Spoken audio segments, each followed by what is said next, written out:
Welcome back to Two Homers and a Realist. This is the pod in the midweek before the last home game, the last regular season game, OU versus TCU. Trying to get to 10 wins, which will be a heck of a milestone, but a little bit of a disappointing one as the context plays out. I'm Steve. Lucas. Connor. Jay. And as a reminder, our midweek pods are, of course, brought to us by Fluke Luke Fishing YouTube channel. Fluke Luke Fishing brings you feel-good fishing content and honest reviews of equipment and tackle. Please go watch, like, and subscribe Fluke Luke Fishing on the YouTube. So, guys, we've got a game coming up on a Friday. What time on Friday? I think it's in the early morning of 11 a.m. Oh, it's that 11 a.m. thing. Yeah. I would have never guessed. Gotcha. Yeah. So how many is that? It's eight this year? Eight It'll this be year. 8, right? Out of 12? Yeah. Wow. 8 out of What's the 12. math on that? A lot. too damn many. Yeah. And it's on Friday. And it's not Bedlam, which would just make sense that we would play on rivalry week, the only last rival we have, yet they didn't schedule it that way for this conference. So both OU and OSU are playing teams that are sort of oddballs for them. And really, they didn't know this, but as it plays out, it would have been one hell of a matchup because this would be for a spot, a play-in game for the Big 12 title, presuming we win and they win against BYU and TCU. So this is it's kind of a strange move. It's almost like the conference doesn't have a clue what they're doing. But I guess that's just been par for the course. Well, it's funny, short weeks for both, which, again, a lot of this is TV, but short weeks for both OU and Texas to send us off. The only two of the 4 Big 12s on a short week this week, so it's interesting for sure. Kind of interesting. So it's going to be an interesting game in a number of respects. Obviously, we're going to recognize some seniors. We're going to have a Don Key Award winner or winners, however they do that. It'll be kind of interesting to see how that shakes out. I hadn't really even thought about that till this moment and mentioning it. I haven't thought about who I would predict would win it. Yeah, I meant to bring that up Saturday. And I think it's Drake Stoops. I think it'll be Drake as well. It has to be Drake Stoops, right? Now, they may do multiple guys, but for me, it's Drake. He has to at least be one of them. And, I could see you doing the deal where they got the 2 or 3 guys out there, but man, I don't know if anybody else is more deserving than him. And it's the highest honor a Sooner can get. So that's coming up. Another thing that'll be very interesting, obviously, is who's going to be the quarterback. Are we going to get a return of Dylan Gabriel, or are we going to see Jackson Arnold get the reins for the entire game? What do you guys think? What are you hearing? Are you hearing any news about it yet? I haven't heard anything at all, but off of track record of OU's past, if Gabriel really does have a concussion or even a slight concussion, I don't think there's any way that OU medical team clears him to play this week. I mean, the only thing to maybe counter that is Brent in his press conference mentioning that both Gabriel and Farouk look like they're in good shape to play on Friday. So I don't know how much of that is Venables just kind of walking the company line and saying, oh, our guy is good, and he rolls him out there for warm-ups. And yeah, then can we pulls roll him back and see what he said in the Texas game last week? To Jay's point, I'd be surprised if it was a concussion. It would be a 6-day rest, not even a full 6 because of when he got injured in the game. And that would be, for this staff, the shortest time frame that anybody has come back from a concussion-type injury. So not to mention multiple for him. Multiple times that he's been concussed. So if it truly was a full-blown concussion like we all think it is, I would be surprised to see Dylan start on Friday. Yep, same here. So part of that is, and I don't know if they would look at it this way, we've criticized in the postgame some coaching decisions along these lines, but he's not warming up or playing with the ones. He may be watching what they're doing, but presumably he's not taking the snaps and actually executing, walking through the plays. So you've got to think from that standpoint he can't be possibly as prepared. Now, maybe your starting quarterback and whatever edge he has on Jackson Arnold in their eyes exists, but he would be coming in, unless he can get back into full warm-ups, somewhat cold, right? And so that's got to be a concern. I don't know. I don't know if when he played that much football, if that matters or not, but I would imagine it matters when you talk about game preparation for this specific opponent. Then again, it is a Jeff Lebby offense, so I don't know how much they actually look at game film and prepare for specifically what they're going to face from a defense versus just come out there and wing it with whatever is in the arsenal of what they think they want to do. Well, what do we want to happen? I want to see Jackson Arnold, partially because I don't think Dylan Gabriel could likely be safe and ready. I think about his own safety. And I think that they're going to make a good decision as far as that goes. But I worry about a guy coming back in that situation. I really hate for him that he's going to miss his last game on his home field as a Sooner. And it's revenge. Presumably. And a revenge game for when he got knocked out, last year. But, selfishly, I want to see Jackson Arnold. I've wanted to see Jackson Arnold for a while. I want to see the future. I want to see as much playing time and practice as he can get. I think it is significant. I've heard some other people say they don't think it's significant. I think it's absolutely ludicrous. Absolutely it's significant to get actual playing time. Do we think he gets to run the full offense with quarterback run and everything if Gabriel's out and knowing that Bevel's your backup? I think you have to go all out for this game. Yeah, I do too. You don't hold back. I don't because No, there's no holding back for this. And they didn't against BYU. Right, because there's nothing left after this game. Yep. Other than maybe the bowl game. It's an important game. Yeah. Perception-wise, momentum-wise. Getting to 10 wins. And you're not technically out of it. So That's right. It's For the conference and you won't be. championship. Is the Texas game that It's after. it is after? It's right after. So you definitely have to go all out because you Yep. don't know what's You don't happening. know what's Yep. going to happen. No, I think you have to feel that way. And obviously the Oklahoma State game against BYU is after.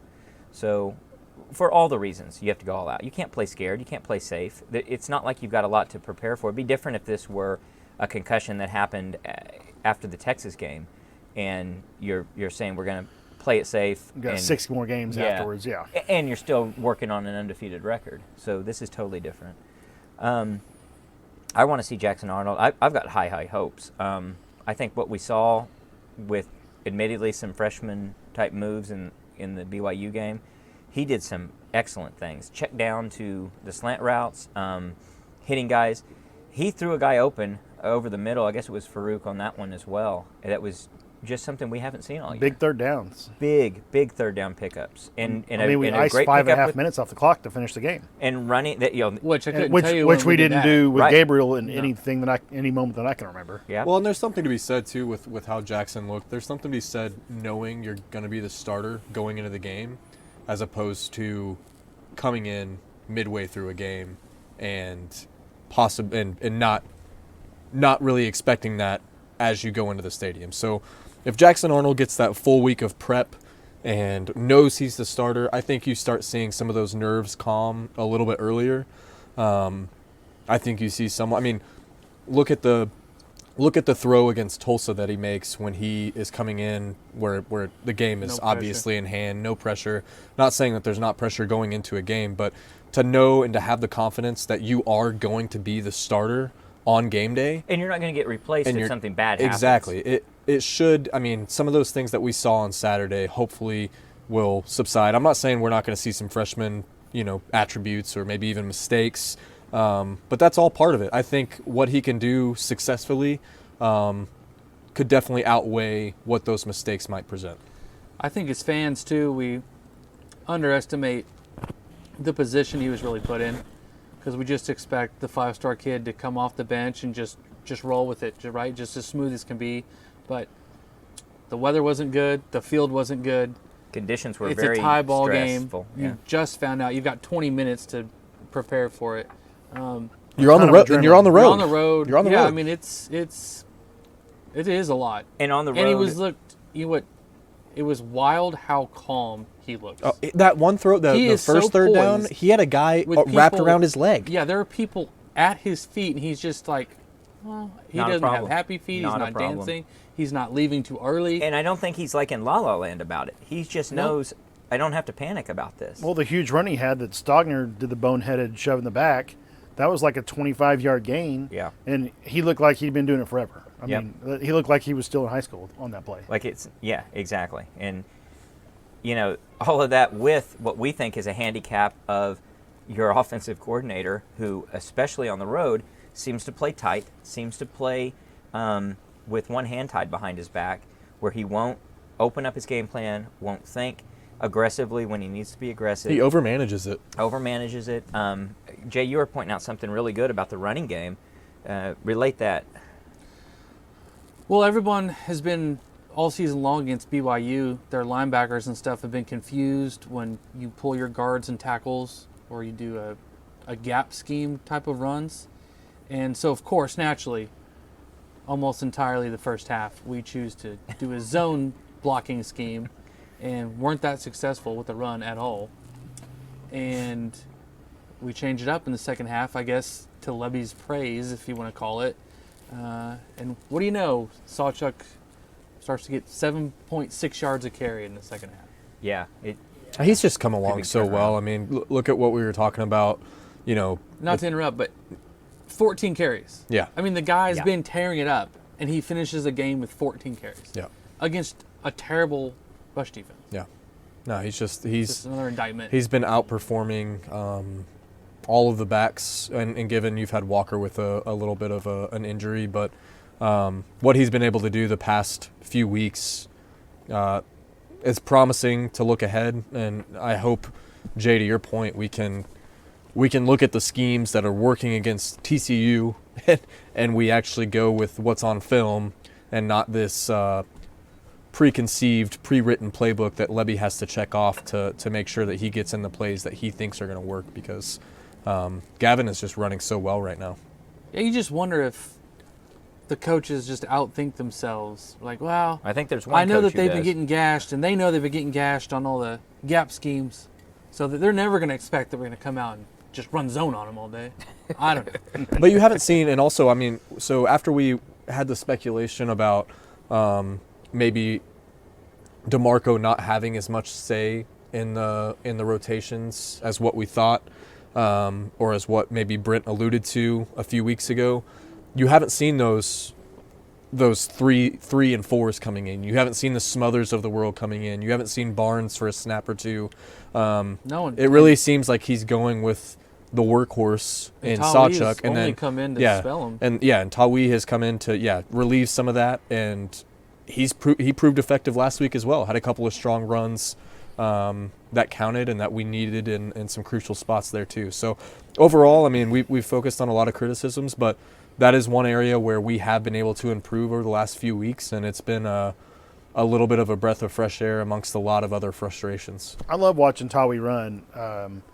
It's insane. It's hard to split up. If the problem is you're not running the ball enough, in my opinion, and if you did, you should still be able to get Sawchuk 20 carries and get Tawi 10 or 12 instead of 14 and 4, whatever it was last game. When Walker's on the field, all he does is make plays. He doesn't have a bunch of 1 or 2 yard runs because his yards after contact is great. So most of the time, he's not going to break a 60-yarder, but he's good for 6 or 8 and the occasional 10 or 12 pretty regularly because he's getting past the first line of defense and making 2 guys tackle him 6 yards down the And field. it's an indictment on Levy's balance, right? I mean, he gets the criticism after the Kansas game of, hey, you're not letting Dylan throw the ball down the field enough and letting your wide receivers go make plays. What do we see? A ton of throws downfield, even when they're not open, and you start, evading the run game. Overcorrection. It is. He's pulling the wheel back reactionary. way too hard. Exactly. So, and the coaches and everything else can say, oh, we don't listen to the media, or we don't listen to the outside criticisms or the outside noise. BS. Like, that is what everybody's saying, and what do we see the next week? The exact thing that everybody's saying. Yeah. And Jay, exactly what you said, an overcorrection in that area where you aren't giving the running backs that have proven themselves over the last few weeks the carries that they deserve and that they should be getting to put us in better spots. Well, I'll go a step further than what you guys are saying and what Lucas said. Tawi could break a 60-yarder. Every running back needs multiple carries to get there. I don't know if he's fast enough to break a Very 60 rare, yards. My very point. rarely. I guarantee you he could. If you gave him 20 carries a game, one of those is going to be for a significant break. He may not run away speed and leave everyone in the dust, but that's what has to happen. You have to have a lot of at-bats. And we have yet the entire season to have one running back have enough at-bats to have a rhythm or a chance to get down and do that very thing. Back in the days of Barry Sanders, he would get 30 carries a game. Not every one of those carries was for 60 yards, but you give him the ball enough, he's going to break one on you. And so the same thing we saw with Sawchuk with 14 carries. He finally broke one that was really big. He's breaking tackles and getting yards after contact. I think the same thing would happen with Tawee. Anybody that's a good enough running back to be your running back is going to be able to do that.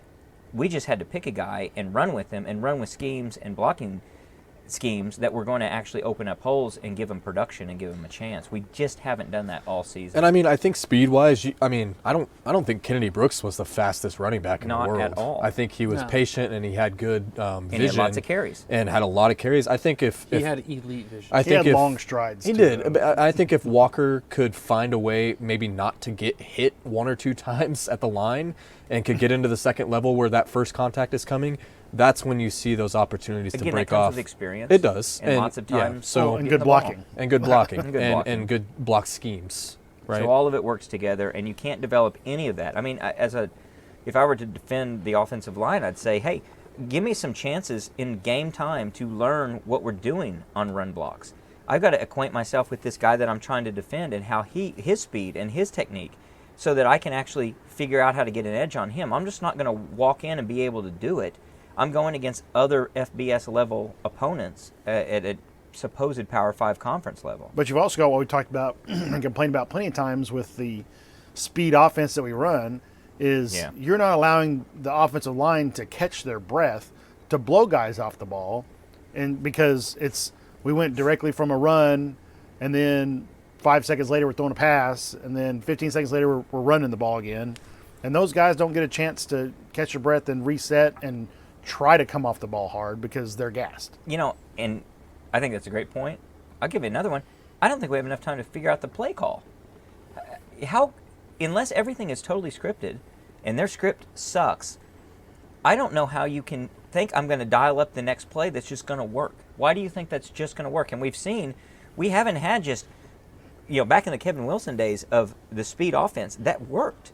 This isn't working. It's not like we're putting together a sequence of plays that catches you off guard and you don't know what to do. It's like, I think the guy's got three things in his head of what he might do out on a 2nd and 2, and he just runs one of the. It doesn't take long for a defensive coordinator to figure that out. Offense too. Yeah, exactly. You That's get what I was everybody up about to at the say. line, Yeah. and then the quarterback looks over the sideline to see if they need an audible or not. Right. That's at least giving your offensive line another 5 or 8 seconds. And giving you as an offensive coordinator a chance to figure out what you want to do. Exactly, because you can once your offense is on the line and you see what the defense has done, you look over the sideline and you should be able to, from the box, audible down, and they say, no, go with that second play that we called in the huddle. Because nowadays everybody's calling 2 plays in the huddle, at least the good offensive coordinators are, and they say, no, check to the other one, and then based on what the defense is showing, because you've given yourself time to get set. Yeah, because all the defenses are doing are rushing to their base formation positions. And so if you're calling a random play, I guess if you're going to assume that they're just going to be in their base formations, then you could have a second play ready to go that quickly. But it hasn't proven to be the case. Right, it doesn't seem to be. There is no to Lucas, to your point, there is no checks on that tempo that we have right now. Not it's Gabriel gets to the line. From what I've seen, at least in the high tempo stuff, I'm looking at my center, I'm making sure everybody's set, and he's snapping the ball. Like, that's all it is. There's no, actually, this linebacker isn't where I thought he was going to be. What do you guys want me to check into? Yep.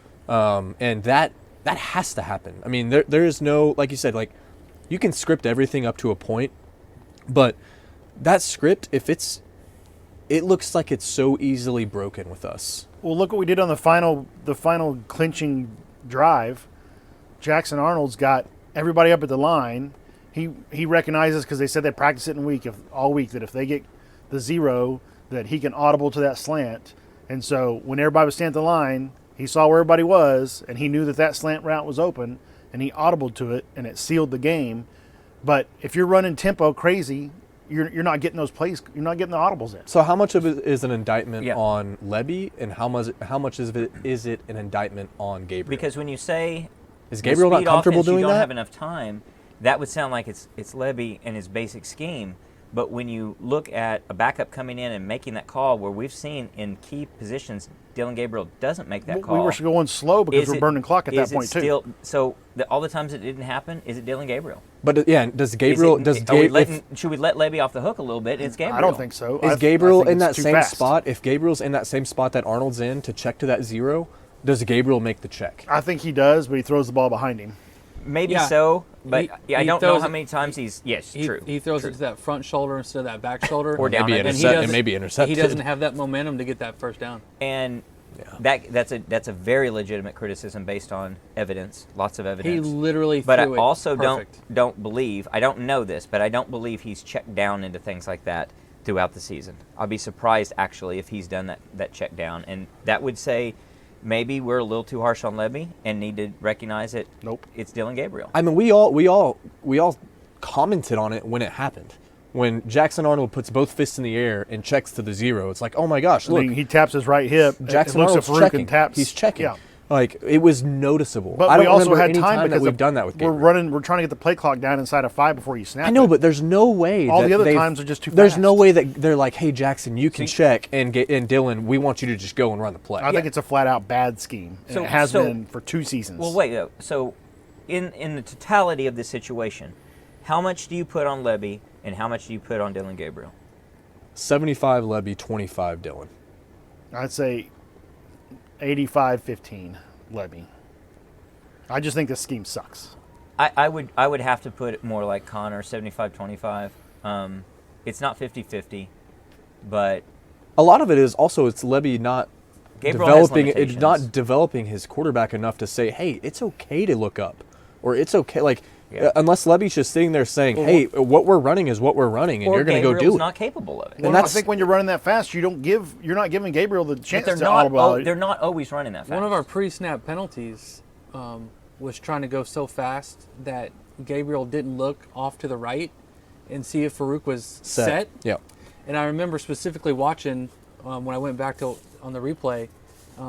We were in a hurry-up situation That's at on some Gabriel, point in though. the game, and DG was checked, or Jackson Arnold looked.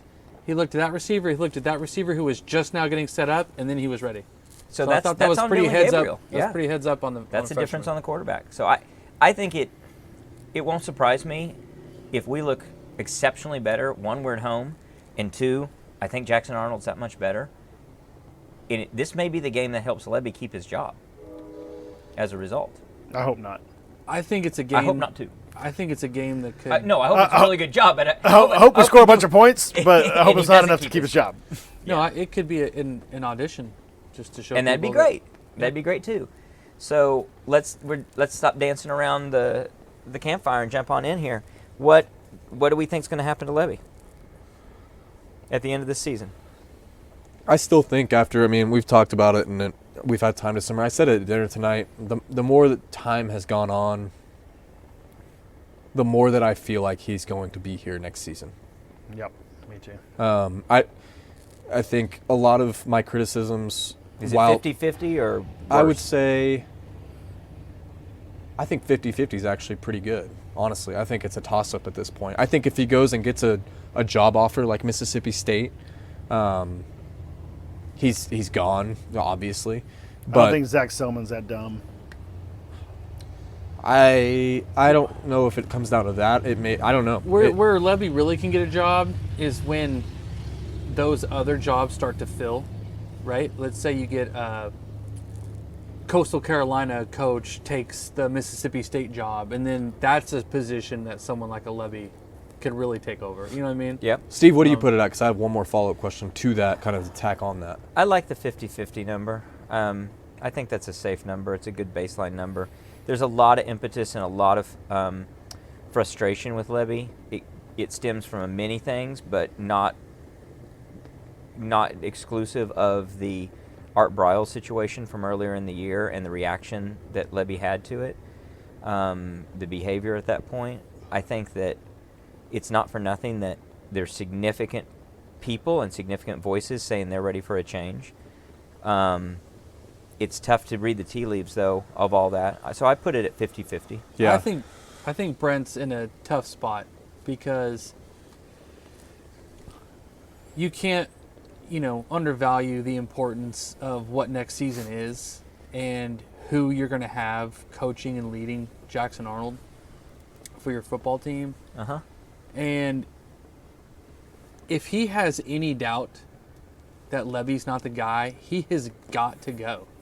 I mean, And you doubt. want to do it now with what you've got coming in and the momentum you're building, trying to get to that next level. You kind of got to get, you don't have to do it now, but it helps a lot if you do it now versus let's prove that he's bad and then kind of hit reset and put everything you're trying to do 1 to 2 years back, right? What we're going to say? Yeah, what's It's your a whole other different point? topic, or should I? No, keep it's a tack on, really. I mean, is there any scenario that Jeff Lebby leaves this job for anything less than a head coaching job?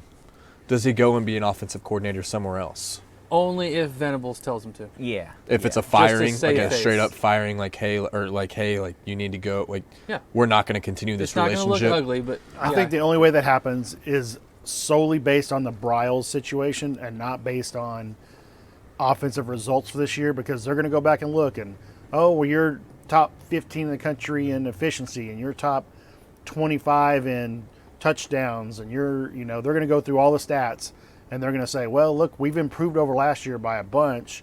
Now you're adding a new quarterback to hopefully improve us even more.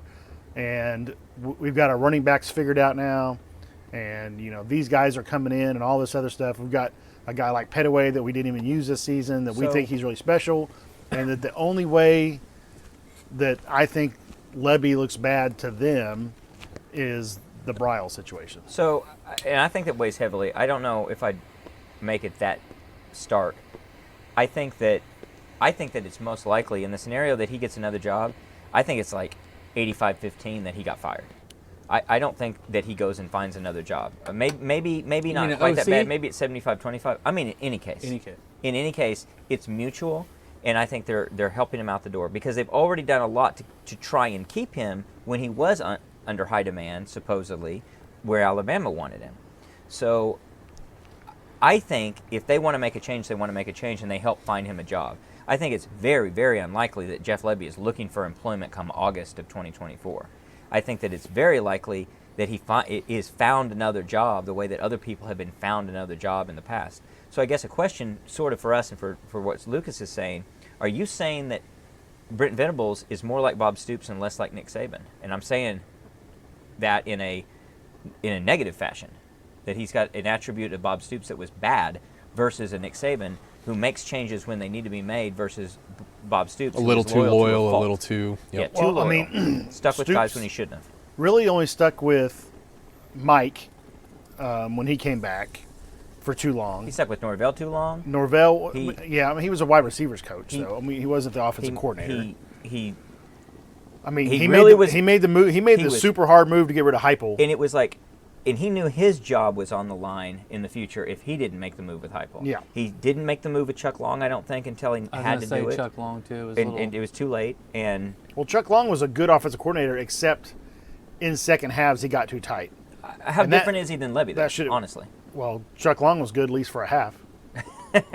See, I think you don't give Levy enough credit. Chuck Long had a hell of a lot more to work with than Jeff Levy has had to work with. I mean, what- Lebby also doesn't know how to go win games. Like Lebby can. We've seen as much criticism as we've had of this offense, and given we're not putting up the points that we should be putting up, but we've been in positions the last 2 years with leads or with opportunities to put games away in the second half that he cannot cash in on. Here's something we haven't really talked about.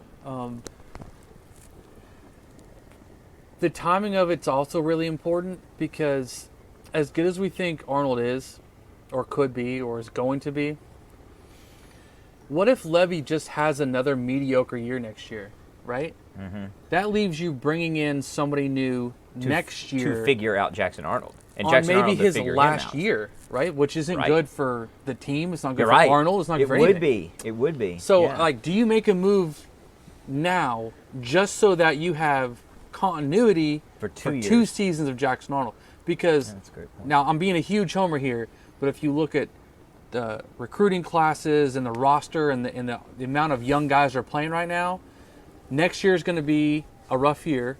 Not that it couldn't be good, but I think it's going to be middle of the road. But 2025 you've got a lot of these freshmen and sophomores that are going to be upperclassmen. I think 25 is a real year. It'd be a downer to have everything you've got coming back, especially defensively and offensively with Jackson Arnold, to then be like, oh, here's a new system. Well, and you don't want to run into it's a little different. It's exactly what Lincoln Riley ran into this year. It's the exact issue that he had. He waited too long to make the change that he should have made arguably 3 years ago. Makes it mid-season in the year that if he makes his defensive coordinator change in the middle of last season and fires Grinch, who knows what USC could be with a new DC, could have been with a new DC this year. I guarantee you they're not 7-5. I mean, with any sort of competence on the defensive side of the you're ball. scoring 45 a game. Yeah, So- even without the strength training we all think they need, just with a better, more confident DC, they've won at least one, maybe two, maybe three more games. Yeah. And who knows? And the close games that they're in, they're probably not as close as what they were. So that's a really good, different angle to look at that, Jay. And I hope that if Lebby comes back, I hope it's more of a, oh man, like Lebby's got this thing figured out, as opposed to crap. Like we waited too long. But then what happens is, say you go to the SEC next year, everything looks good. Let's say we go 9-3 because it's a pretty tough schedule. And then Lebby gets a job somewhere else because the offense looked really good.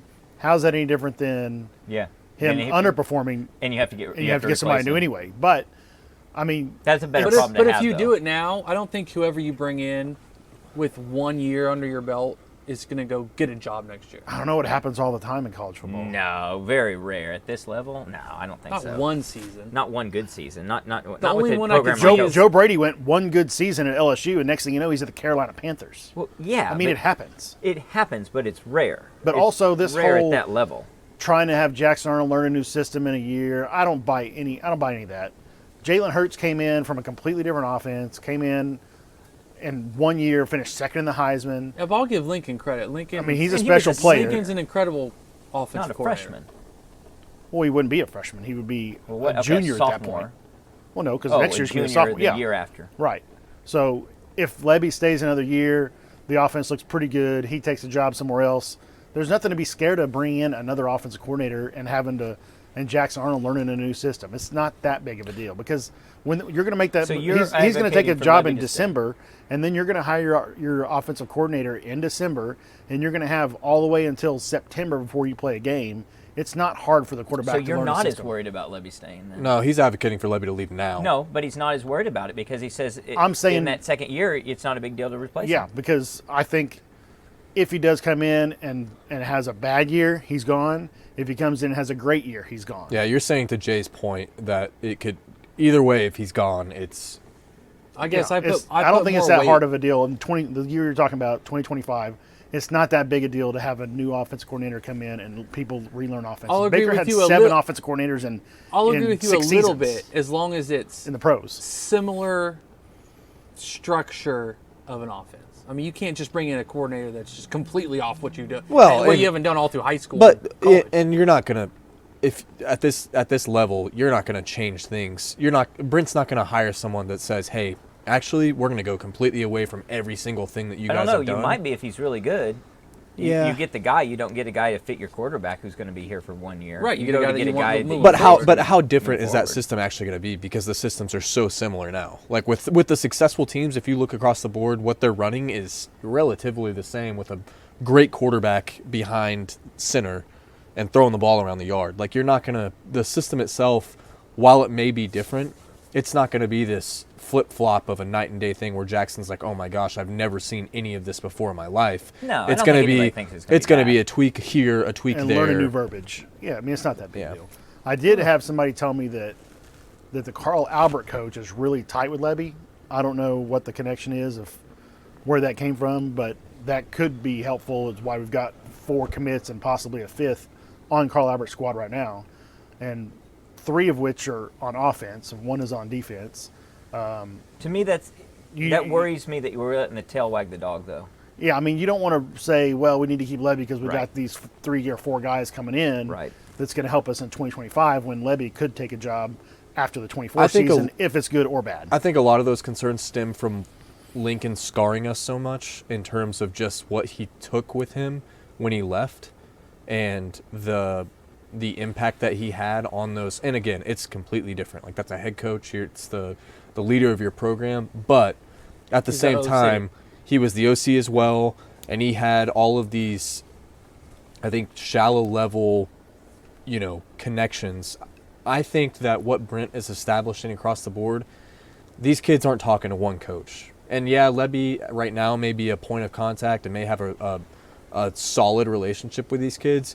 You have to hope that something has changed to an extent where you have an Emmett Jones who also has a relationship, and a DeMarco Murray, and a Brent Venables himself who has relationships with these kids who are saying, like, hey, yeah, Jeff's leaving, but, we're solid. Like, we've got our guys, we've got our culture. If not, you haven't done your job. Exactly. So, I mean, and that's the thing. Lincoln did not do his job in that area at all. I don't think Saban worries about losing a coordinator and then, like, what about the recruits on that side of the ball? No. Like, there's none. Yeah, they are Alabama. They're on a different level than us. But recruiting. Yeah, but we're not. It's not that far. And culturally, but Venables will be able to say to an offensive player, look at the strides we've made in defense over the last 2-3 seasons, whatever point we're talking about, and you're going to be able to get the ball a lot because our defense is going to turn it over. They're going to be giving you good short yards. You're going to score a ton of points because our defense is going to be so good. You want to come play here. It's the antithesis of what Lincoln had to sell all of his players. Yeah. Like, hey, come here. You're going to have to win us score games. 50 points a game, and we're going to need you to. Yeah. Trust me, you're going to play all 60 minutes. Now it's going to be, we're going to give up 20 points a game, and you're going to get the ball in your hands a bunch, and you can go score 40 every game. Well, and you hear it, too, with some of the players. Like, I mean, you have a Danny Stutzman who's on his podcast saying, right now, we are Oklahoma. If you don't want to play for us, we're going to go find someone who does, and we're going to win. And that's the mindset that not only must be coming from others, if not the top. Right, and that's the mindset that you want to say. I think there is a core buy-in that all of these, not just coaches, but even the players that they're going to get are expected to have. And I definitely think that was lacking. I think it was an all-about-me type of thing. And given, there's going to be a lot of, what is best for me in some of these decisions, whether or not they stay or they go, etc. But, I mean, it'll be interesting in a couple weeks of who decides to return, how much you see that culture established. I mean, if you have a Billy Bowman coming back, if you have a Danny Stutzman coming back, where those two guys could go get drafted. In the past, Dejon Terry, you could see, you're going to see those guys leave because they don't want to be here because it sucks. Like Kenneth Murray. Yeah, and I think if we would have had a great defense, Kenneth Murray comes back another year and he's a top. It's every defender we've had for a decade. Yeah, and I think these guys will stay. I think that's the flip. Yeah, I think they will, and you may see guys on offense too. I think it'll come down to two things with Lebby. I think it'll come down to his personal relationship with the program, meaning Brent Venables and the administration, like you say, Lucas. And I think it's going to come down to what does Brent Venables think about if he is or isn't the guy who can get it done. And you're going to have to see into the mind of Brent Venables to figure all that out. And that'll be, I don't know if anyone's going to know that outside of him. He may not even know it. He may not have taken the time yet to really, truly, completely evaluate this. I think he knows the issues at hand, but that decision may already be made because of whatever happened with the Art Briles stuff, or because he already saw enough of what he's seen in nearly 2 full seasons to say this isn't the guy. I would think Brent Venables knows right now if he would tell us how he feels. You're right. I think you're right. I think they watch so much film. They go over stuff. He's very careful with his words, but he has thrown a couple little shots in there post-game and weekly press conferences after our losses that but it still may be on the fence, and he doesn't know yet. Well, and it may be a, hey, Jeff, I want to give you every opportunity to succeed. I see some deficit, and I see some areas that if you don't improve, I'm going to have to move on. Yeah. And if you prove to me that you can fill those voids, yeah, let's give this a go in the SEC. If not, we got to go find someone. And this might not matter, but it's really strange, too, that Lebby doesn't seem to fit our culture exactly. I agree. Because he doesn't fall on the sword. And I wonder what that does to his offense. I wonder what that does when his head coach sees him not do that. Yeah, that's what I mean. Multiple games. Yeah. I mean, both losses, both critical games that are keeping us out of or have an outside shot of getting in the conference You know, the championship. first words out of his mouth at those press conferences were like, "I didn't do good enough.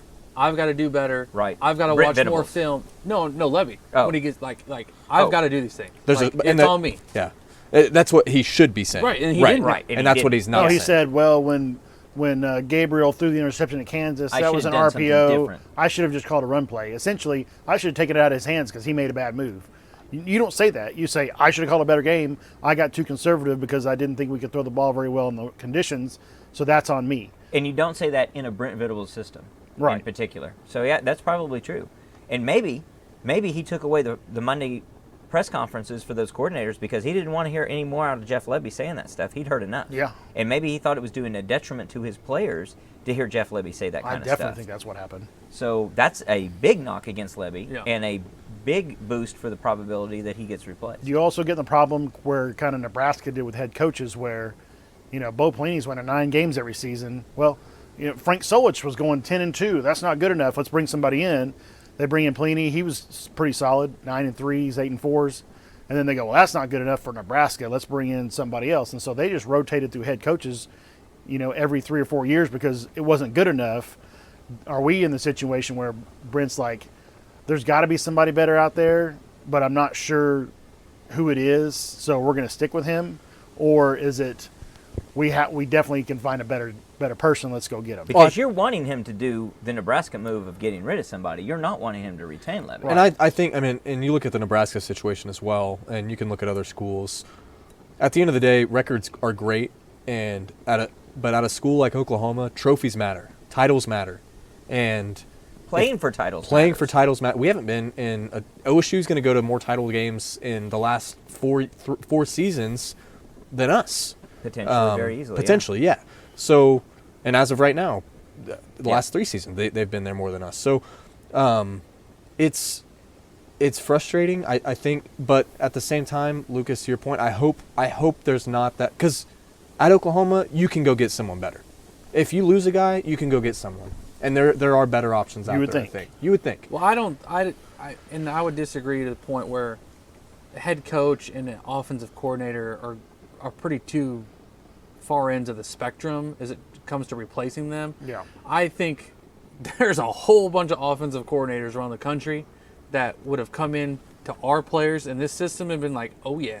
Well, I mean, And will now, especially. Lincoln Riley was, successful at ECU. He was from ECU. Like, there are those guys out there that exist, right? That are running solid offenses.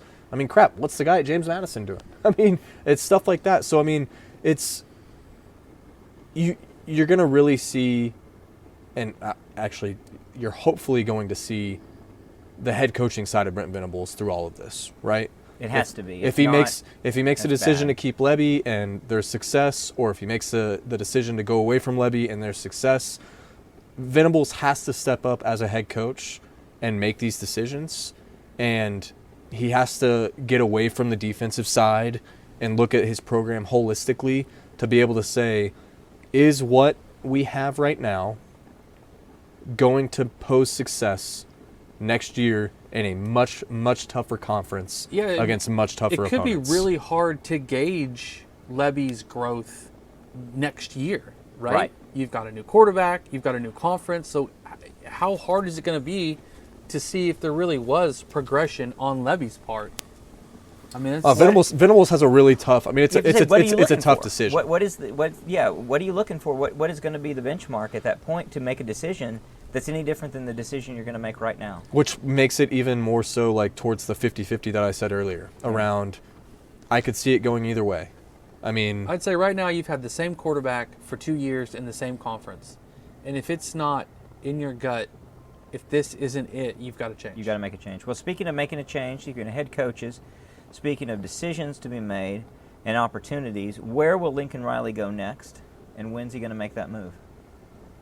Any predictions? I know one guy who's had a prediction early on. Well, how do you feel about your prediction, Lucas? Not as good because of how bad their season went, and how everybody knew that Grinch wasn't the guy following last season, and he didn't make the move. That will scare a couple NFL teams off, I think, but there will be enough job openings that I think Lincoln takes an NFL job. I'm saying there's an 85% chance that Lincoln is still the head coach at USC next season. And out of everything that they're trying to do with hiring a defensive coordinator, I think they said something as early as the end of this week, potentially having someone lined up. I think there is a strong indication, and Lucas, to your point, he may have kind of coached himself out of a couple of jobs just by how he finished the year and how... And not just how he finished the year record-wise, but how everything went, Yeah, right? he handled the back half of the year. He Everything handled was so so poorly. bad. He handled it so poorly. So, I think he's going to be there. I don't think he makes the jump. I mean, to me, Cliff Kingsbury got an NFL job after being a complete bust at Texas Tech. They hired him as the USC offensive coordinator, and then some team, which was the Arizona Cardinals, said, "I think that guy will be a good NFL coach. Let's bring him in." I can see a team making a decision. Yeah, that I just Lincoln don't Riley's predict been it's gonna so happen. much better of a just winning percentage over Yeah. the last 6 years or however long he's been a head coach that an NFL team will take a flyer and say that offense will be really good in the NFL. We're going to surround him with, let's say, a team that's got a pretty good defense. They bring him in and say, you handle the offense, and we've got this guy as our defensive coordinator, and he's staying because he's good, and the players are comfortable with him. And you run the offense, and let's go win some games. That's what I was going to say. I don't think an NFL team, if they do take Lincoln, cares about his, quote, head coaching record or what he does.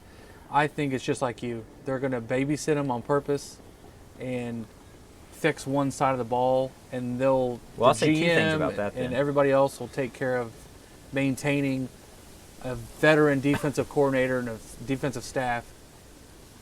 I think that Kingsbury is the exception that proves the rule. I'm going to stick with my prediction that I've held fast to early on. Lincoln will still be there in the 2024 season at USC. I don't think he gets that job, and one of the reasons is it's just tough to get an NFL job for a number of reasons. The right opportunity has to be there, and that opportunity has to come wanting you. I don't think there's any doubt about it that Lincoln Riley would take that job. But to the degree they're not going to they're going to babysit him, they better know what they're getting, because they're getting a guy you can't babysit. I think they're getting a guy who is a narcissistic, near psychopath that I don't think you can, a sociopath for sure, that I don't think you can in any way babysit him. So Lincoln's if you've in got a good tricky counsel, spot. you're dealing with somebody you can't babysit. Lincoln's in a tricky spot because I don't foresee very much success for USC over the next 2 seasons. Their schedule next year is unreal. So if you're that would lean towards make a Maybe. move if Yeah. it comes available, if any move. Any move. I comes think available. Lincoln takes any. Because he probably sees NFL job. now, maybe not. It's Lincoln Riley. He probably doesn't see for the reality that it is. That they've got a big headwind. They got a mountain to climb against that Big Ten schedule. Plus, And with the- plus LSU. Plus Plus everybody Notre they've Dame. lost. Yeah. I mean, every year there's what? All the players 6 they've or lost. 7 NFL jobs comes open. I mean, that Roughly. I think he's going to be on the list of at least 3 of those teams, and has a pretty good. I'm going to say it's 55% chance for me that he's in the NFL. So you say more likely. I'm close to Connor's number. I think it's very unlikely that he's anywhere but USC. And I would say there's probably, if I'm going to put it at 80% to get a round number that he's at USC, of that 20%, I would say almost half of that is that he's in another college program. And there's, LA is a completely different market, and there is so much heat out there. I mean, Did you there's- see the LA Times There's article? not a single. Bill Plaschke It lit was into him. It was every paragraph. There's not a single former, very high-profile USC guy that wants Lincoln anything to do around The only thing that program. I will say that works in his favor there, and that is something that was in that article that I think is completely off base, was he said it's a fan base that's very unforgiving. I totally disagree. I don't think that fan base is engaged. They don't care. I don't think they care. No, I think a lot of the misconception about the fan base is actually the media who And players. and, Former and, yeah, and former former players who voice their impatience, and rightfully so. I mean, you have a Matt Leinart who is tweeting 4 times a game how bad the game is going or how bad he sees the team being on the field.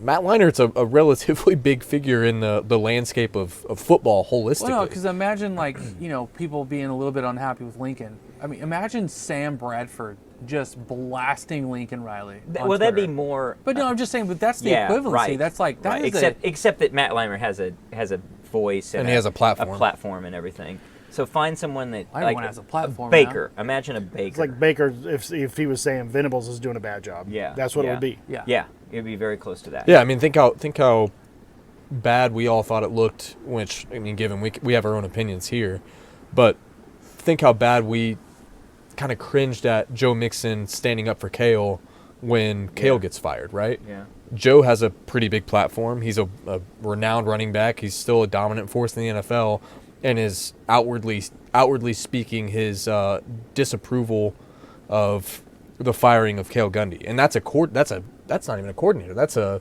position coach. Position coach, yeah. Given his tenure and stuff, our, but still. our loudest former player over the years has been Tony Casillas, and Bosworth. he hasn't played for 40 years. Gerald McCoy, he's pretty big. If he No, but if he I'm were to talking come out about and say like something, coming out saying about the team. Negative things, yeah. Casillas would come out and talk negatively Right.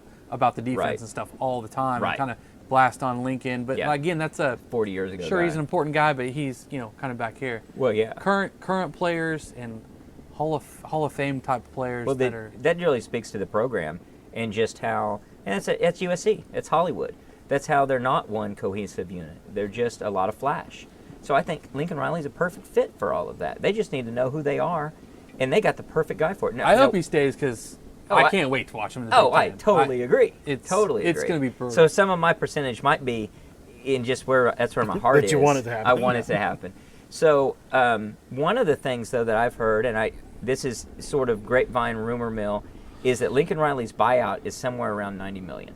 Now I have no idea if that's real. We don't know because know it's a what it private is. institution. Well, somebody knows. So none of and his stuff came out when he got hired even. Right. It's not true public knowledge that we Right. know, but the rumor is it's about $90 million. That's a really, really big check to write for anyone to decide, okay, I'm going to go get this guy, and I want to pay $90 million to get this guy, plus whatever I'm going to pay this guy, or I could go get somebody else who's relatively comparable, and I don't have to pay $90 million plus his salary. Unless they equally want it to happen, right? Yeah, If USC wants him out that and could Lincoln, be. They and can Lincoln negotiate wants that out, down to $40 million. I'll say okay. That I'm out. could. They That could. could be. If I'm USC, I'm not giving any ground on that deal. I'm no. getting most every Yeah. bit of that out of it, because the second I mean, it's who moves first in that negotiation. But not if you want him out. You don't want him out that bad. You want $90 million. No, but for $30 million, if he's like, okay, No, I'll go take. I don't think anybody. I don't think so. I think they sit back and wait, and whoever's that NFL job who thinks they're going to go get him, they're going to have to pay close to 90 because no, USC no NFL team will is even smart. touch No, that. they And- won't. They won't even. they Agree. will sniff Exactly. And I think And that's why it's not going to happen. and That could be 50. USC might be like, man, what's No, the USC harm if we just smart. take 50? No, USC's smart. They're going to say, no, you obviously want him. And we just want keep 90. losing?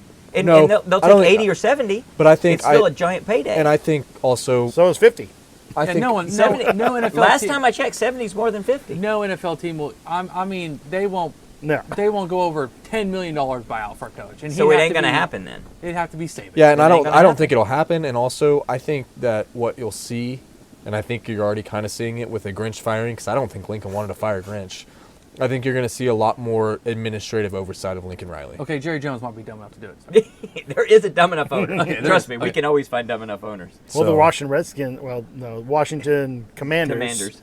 They've got a new owner, and he's going to be looking to make a splash. Yeah. But Is that the splash you want to I mean, make? but the problem is there's no palm trees in Washington, and Lincoln said that they moved because of palm trees, and his kids wanted to go to the beach. So outside of Sean McVay retiring, which there was talk going into this year that McVay was maybe going to be done and go into Yeah. broadcasting because he had already won a Super Bowl.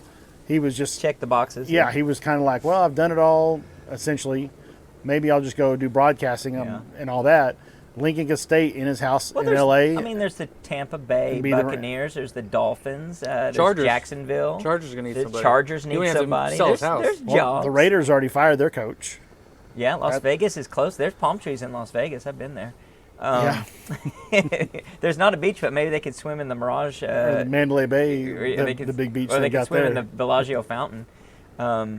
So I don't know, but so it's intriguing. I think that it's something that we have to really give some strong consideration to.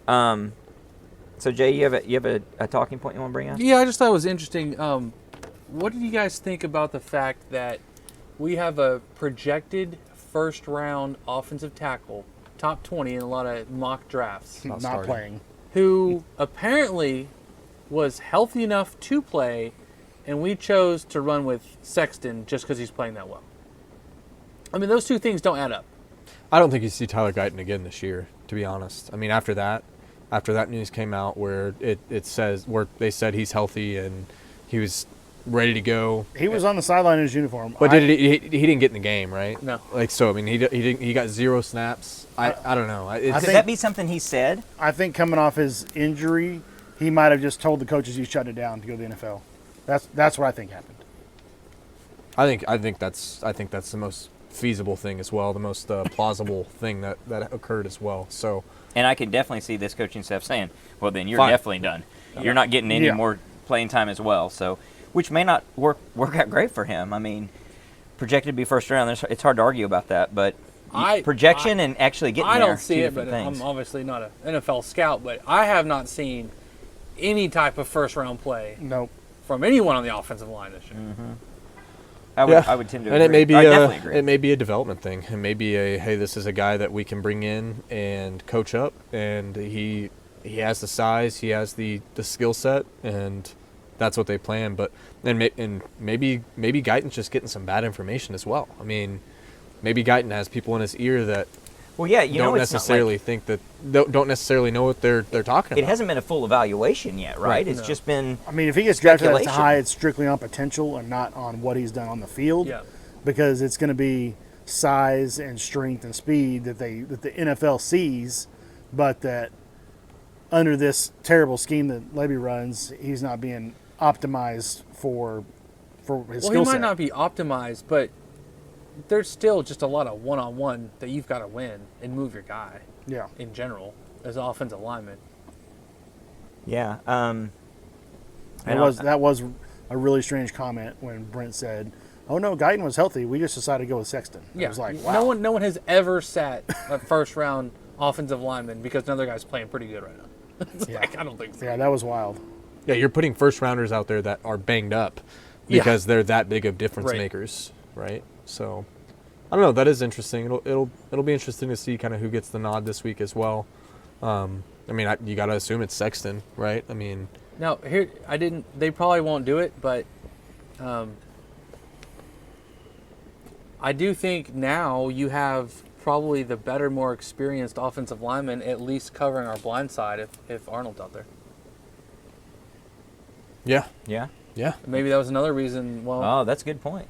yeah. At least for that part of the game. because that's even more to the point that we're talking about. If you have Guyton, who's the right tackle protecting a left-handed quarterback, and he's available to play, you're like, no, we're rolling with the freshman. Like, And you okay. kept, and then it's an easy decision in the second half when your righty's coming in to protect, the reverse. You don't have to worry about that side of it as much. Well, I don't know. A lot of this is up in the air. None of it is real certain. But you know what is certain? Locks of the week. The realest deal. Locks of the week. And the locks of the week, of course, are brought to you by 5 Star Concrete. So if you've got a concrete need, I would encourage you to call Dave and Josh, our local business serving the metro area from patios, sidewalks, driveways, shops, and more. Call them or text them at 405-306-3014. You can look them up on Facebook at 5 Star Concrete. Well, guys, all right, so last week we had a couple guys make a little bit of a comeback. That would be me and Connor. We were 2-1. Congratulations to us. Lucas, you kind of let us down a little bit. You were only 1-2. I'm sure that was all you're doing, right? There wasn't a team that kind of screwed you out of a game, was it? Nope, not at all. Okay. And then, Jay, you were 1-2 as well. Well, that's a huge improvement. Yeah. As a group, we are 76, 79, and 1 for 49%. I'm at 40%. Jay, you're at 41%. Lucas at 56 and Connor at 59%. I mean, how is it? Is it that hard to kick an extra point, Iowa? I mean, really? It's that hard to kick an extra point? It is Iowa. It is Iowa. It was that's some degree of like offense or at least points. So yes, that was part of so it. maddening. I would like the listeners to know that I'm just not good at picking my locks because I did go 20-11 on the 31 games that we true. as a group do look at. I just can't seem to pick 3 out of the 20. So this week, did you go with random like I told you to? I told you just to pick all of them and then just randomly select 3 games. You didn't do it, did you? No, I mean, I've got too much confidence in what I can do. All right. Well, tell me about your confidence, Jay. Who you got? Okay, I am taking Iowa. Well, better hope they don't miss an extra point. Well, they're getting, I think it's up to 2.5 All right. from Nebraska. Which is crazy because It just Nebraska. seems crazy. But that's one of those lines that you're like, what is Vegas thinking? And then they win every time. I agree. Now that is a home game for Nebraska, right? Yes. Yes. Yeah. Yep. And I also Are believe they going for bowl eligibility or anything in that game? No, they're already there. I think no. I No, don't no. think no. They- They, they're Nebraska going for is. ball. oh, they Nebraska are. is, Nebraska yeah. is Yeah. okay. They're Nebraska's 5-6. 5 Yeah. and 6. So yeah. that is for bowl eligibility. Iowa still and Iowa got, doesn't have a lot to play for. well, No, well, yeah, they've already locked the Big Ten. Yeah, I mean they have East a or West yeah, or whichever they one don't- they're in. They're kind of in that weird no Legends man's and land Heroes of it, or yeah. whatever the hell they used to be called. I'm going to go a little bit away from what I normally do. Oh, there's a win coming. It's a win. I'm taking Toledo Whoa. -10 at Central Michigan. Okay. And then I'm going to take Mizzou -7.5 at Arkansas. All right. All right, Lucas, what do you got? Go ahead, Connor. I've got Lucas's locks of locks. I think they let him down a little bit last week, but that's all right. I've got James Madison giving 9 against Coastal. Coastal's good. It's on the road, but I think James Madison bounces back after a disappointing loss last week. Kansas giving 5.5 to Cincinnati, and Iowa State getting 10.5 against Kansas State. All right. What was Lucas, the last you ready? Yeah. Iowa State. Oh, I've got Oregon -13.5 in the what is that game called? Oregon State? Civil War. Civil War. I got Oregon -13.5 in Civil War. I have LSU -10.5 against A&M. I just don't see how A&M's going to stop Jaden Daniels from scoring a bazillion points. I'm Same. right. I I'm don't, with I don't you. think A&M can score. That 10.5 looks very tempting. everybody scores against LSU, though. Yeah, but A&M's really bad at football. Not a defense. Okay. And then, unfortunately, I have the same pick as Connor with Kansas -5.5 against Cincy.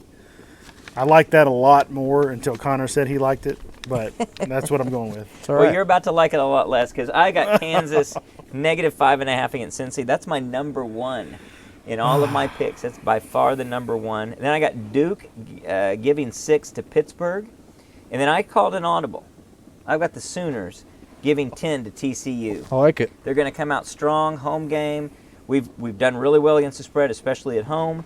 That line's moved 2.5 I since like it started. I It know. opened at 12.5. Nice and so in our favor. they're betting it down. Those fools don't know what they're looking at. So those are the locks of the week. We'll see if we can.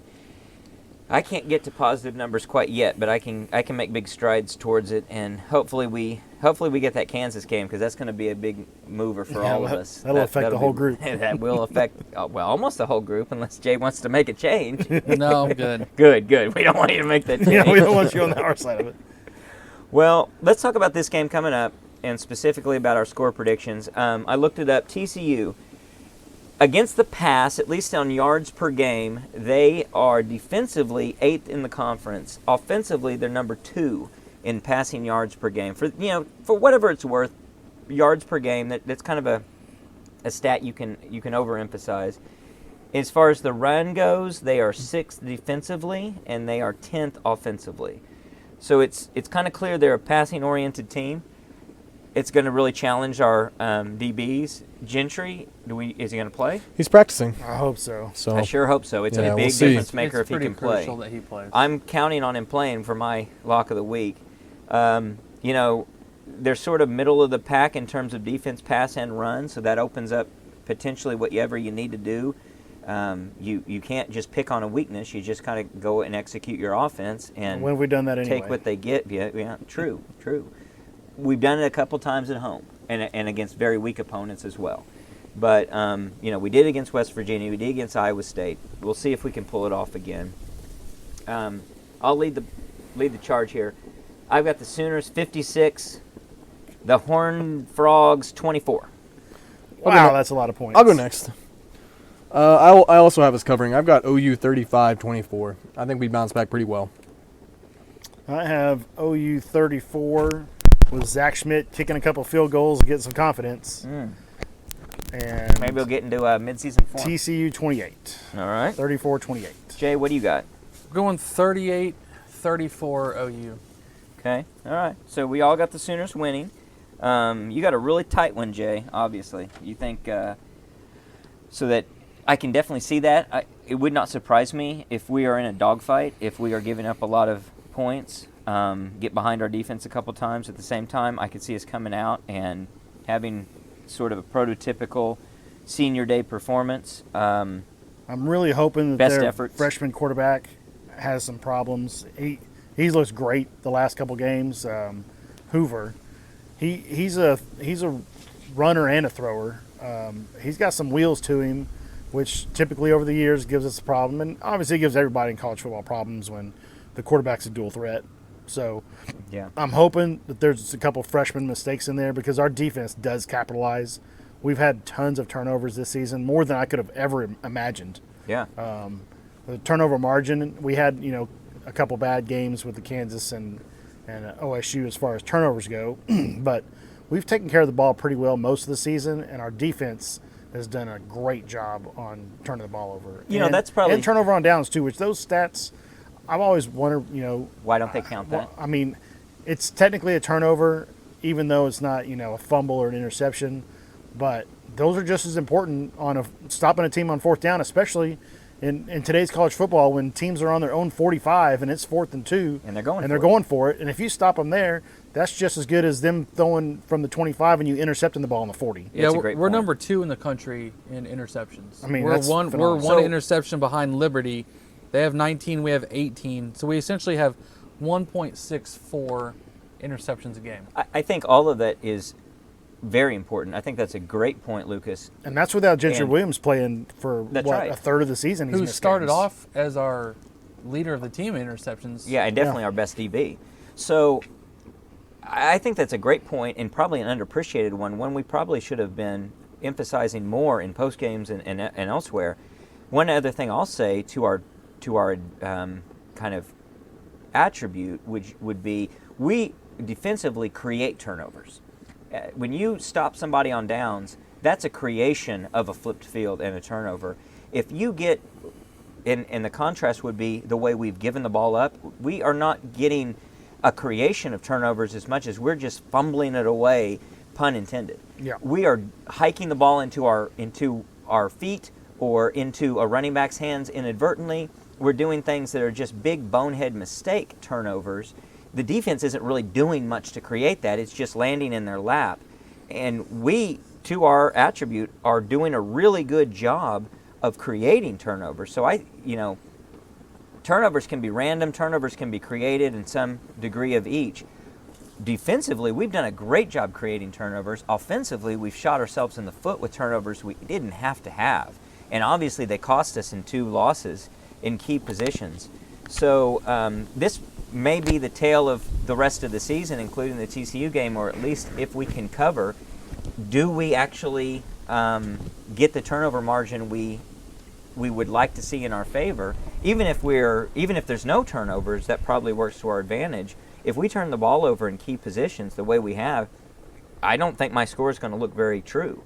I think it's going to hurt us a lot, and we may be in a dogfight long into the game. It's really a tale of when we've succeeded this season and when we haven't, what the turnovers have done. Unlike a USC to bring them up last year, who got turnovers that landed in their lap, and I think gave them a record exceeding how good they were and how well they played, we were doing well in winning by creating turnovers in the right positions, and then we've done poorly and lost games we shouldn't have lost by just giving the ball away in key positions. Well, when we turn the ball over, are we scoring off of those turnovers as well? Right. Right. I mean, we did last week. Last week Yeah. we had 21 points off of 3 turnovers. Yeah, and we've seen time was and a pick time six. again where one was a pick 6, and time and time again where we are getting the turnover that we need in a crucial point, and we're we not can't doing put anything points with on the it. board Yeah, afterwards. so In I fact, mean, we stall out really quickly. exactly. So OSU, a case in point. Kansas as well. I So mean, yeah. So I think all of that is really key, and turnovers are a great important part of the game. where do we stand in the interception rankings? Are he we was just second. he was just second? saying, You just yeah, said okay. second, I missed yeah. that. Yeah, sorry. Yeah. So really strong. Let's hope we can continue that. We'll see. I think we're going to have to pound the rock. TCU does have a good pass defense. Their rush defense they allow about 170 yards a game, just barely behind like West Virginia. And we ran it 40-something times for like 215 yards against West Virginia. And I would suspect that on that game, I think Gabriel was accredited with 11 or 12 carries. And I think if Jackson Arnold has 12 or 15 carries, it can be a significantly more yards than what Dylan Gabriel gets. Yeah, it really could. One of the things that comes to mind there is that among all the unfortunate things for Dylan Gabriel, his pursuit of the record books got thwarted by this injury, and looks like it's going to be really tough for him to advance much. That's unfortunate, and this could be a real game where some numbers get posted for sure.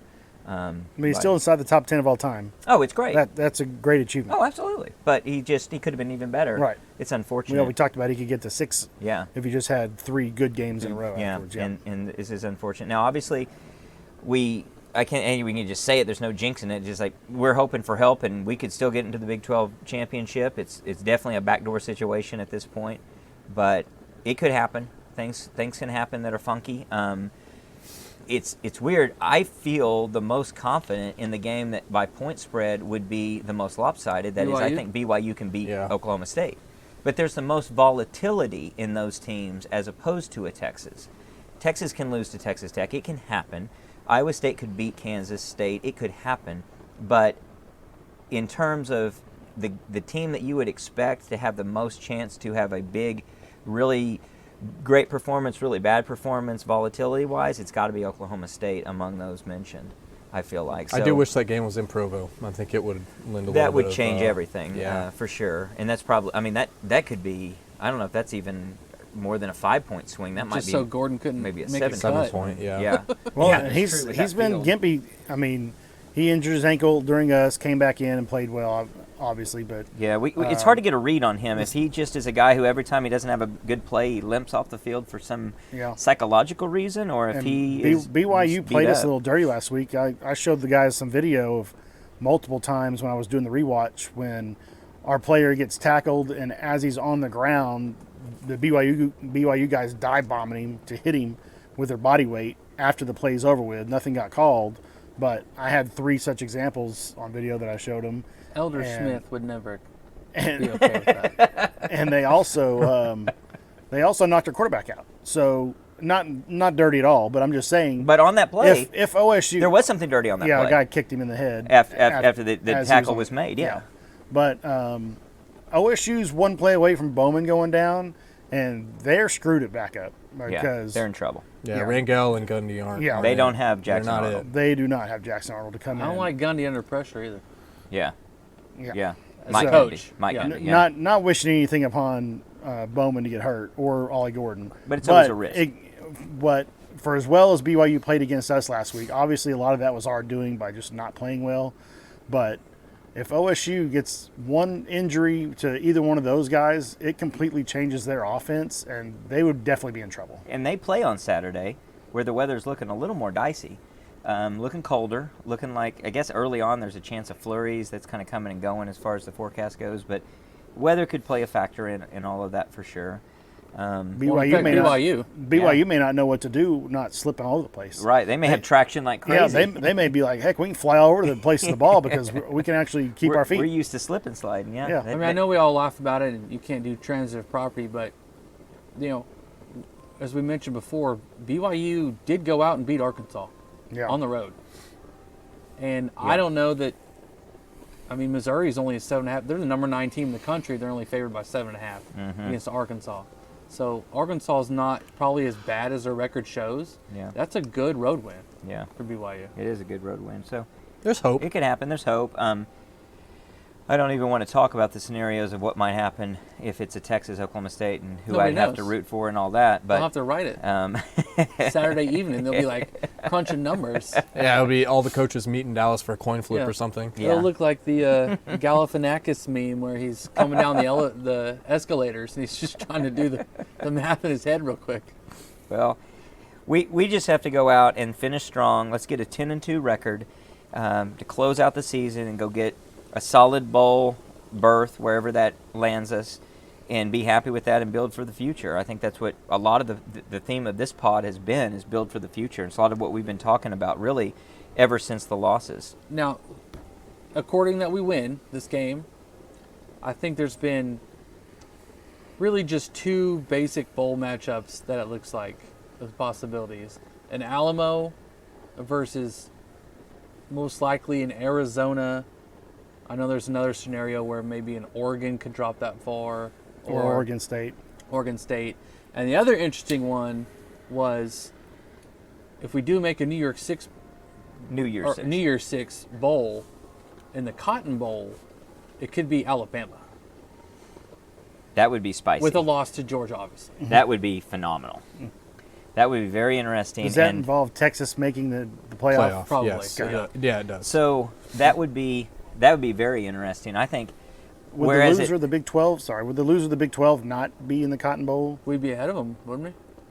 So, By let's say ranking? if it's Texas OSU. Oh, they can probably pick at that point. Yeah, I think they're it's- gonna I think pick it's a- Oklahoma. if I it's think a Texas pick, OSU in the championship game, They'll pick. Texas wins. Let's say they Yeah, backdoor into the playoff, which I would hate to see that. but they would in that I know. scenario. I think they'll be fourth, and I think Georgia will murder them. So then the Cotton Bowl would have the choice between the next Big 12 team, They'd take OU. and they would take OU over yeah. OSU. Yeah, So if it's their choice. and you look at the different scenarios. So Florida State is obviously not a team without their quarterback who should be in the playoff. They will be in the playoff if they win. They're supposed to win, but narrowly against Florida.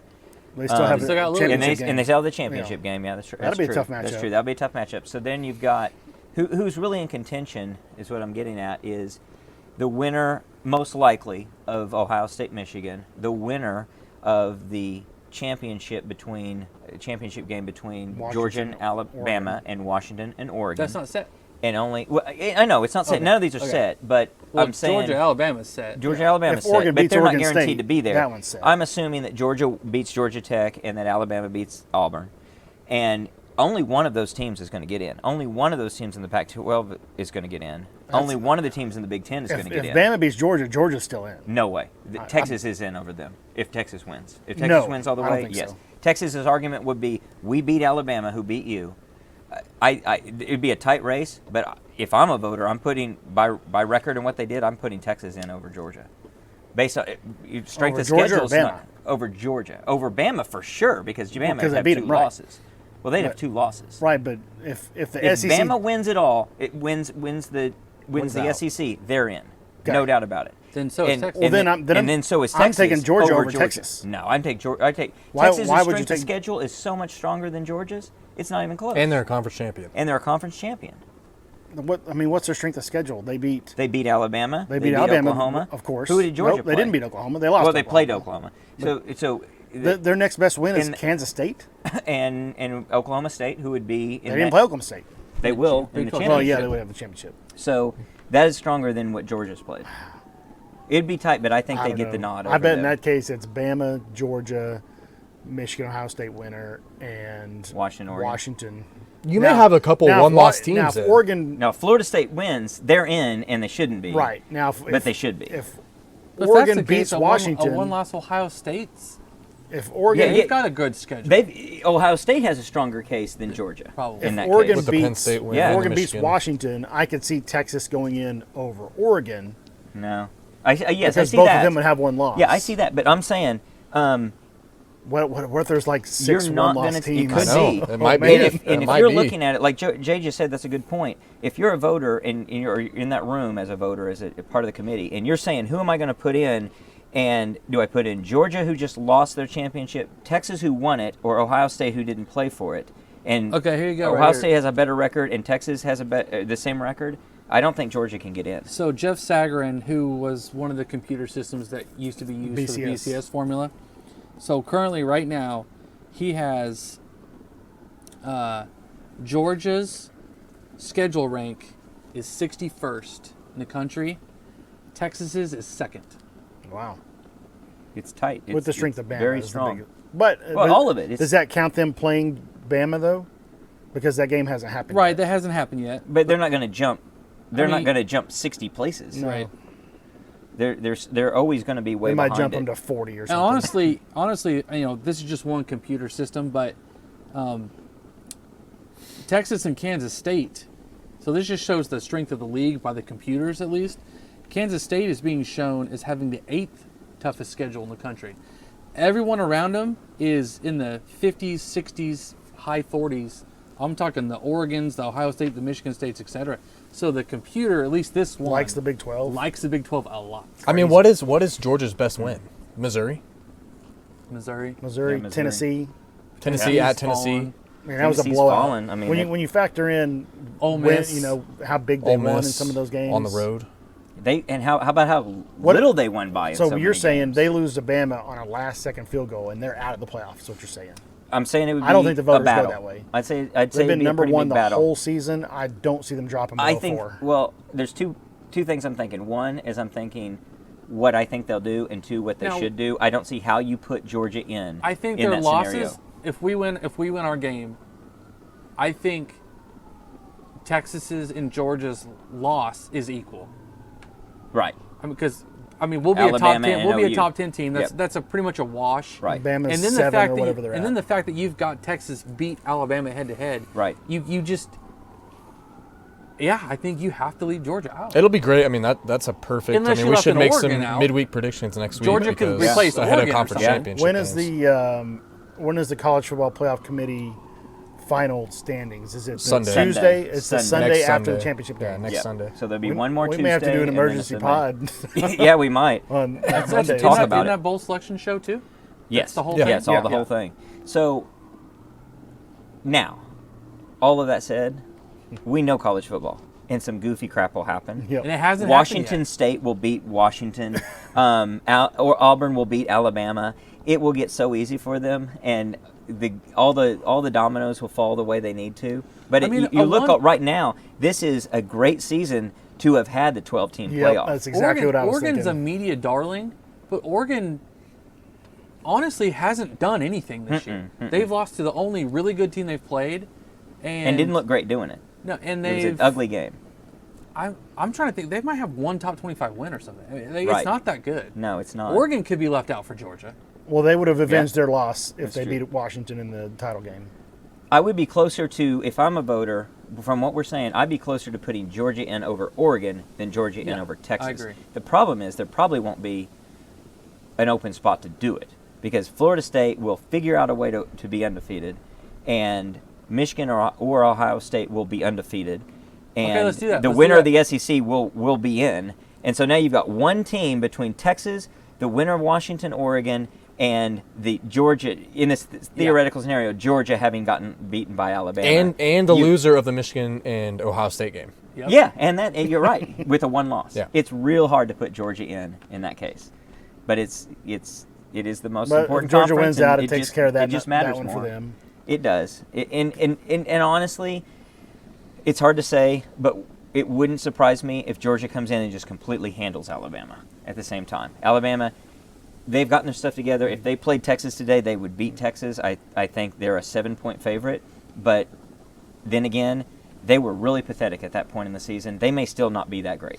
They still might not have their offense figured out, and we may be looking at Alabama and seeing the A and thinking the Elephants and not realizing they're actually not that good of a team. Yeah, and Georgia's peaking just Perfectly. the perfect time for Georgia to peak. Yeah. Well, I wish we were talking about OU and OU scenarios and how OU could be in there. Think how crazy these pods will be next year with the 12-team playoff. It's going to be amazing. It's going to be awesome. I mean, we could be talking about a playoff game in Norman right now. it's Yeah, that's we what you're- would be right We would in this be right scenario. now. We and would you- be talking we'd about- be totally in the hunt. Yeah. There is a little bit of dilution to the regular season games to a True. degree. Oh, definitely. But when you add the fact of, do I really need to win this conference championship game, or do I need like, is it better that maybe we're not in the conference championship game? We can backdoor in. No, you want that playoff home game. Yes, bad. you do. It is very really important. bad. Well, and you really want bad. you want the or bye. the bye. You want the bye. bye. Yeah, you want the bye. So Georgia would be playing for a bye for sure if they win, right? If they win out, and so that's huge. That's enormous. It'll be It's gonna be a lot of fun. It's It gonna will be be really, so much really fun. It's good. gonna be freaking absolutely insane. electric. Yep. Our first OU home playoff game. It'll happen at some point. I hope it doesn't happen for several years because I hope we get the bye every year for the first 4. But it is. I mean, Yeah. I really can't even. Can you imagine? I can't. I I honestly can't. All of a sudden, Michigan's coming to town. No, I At cannot. 11 o'clock? Oh, man, it'll be awesome. Nope, we won't be having to deal with that crap anymore. And it's just one more reason all these lesser leagues and lesser teams are just not going to be relevant. That's who, when you talk about the regular season and it being robbed away from it, that's who it's going to get robbed away from. No one's going to care. No one's going to care at all about what's going on because it's inconsequential whatsoever. Well, we'll be here for the post game. We'll be talking about how consequential the big Sooners victory over TCU is. Until then, Boomer. Sooner.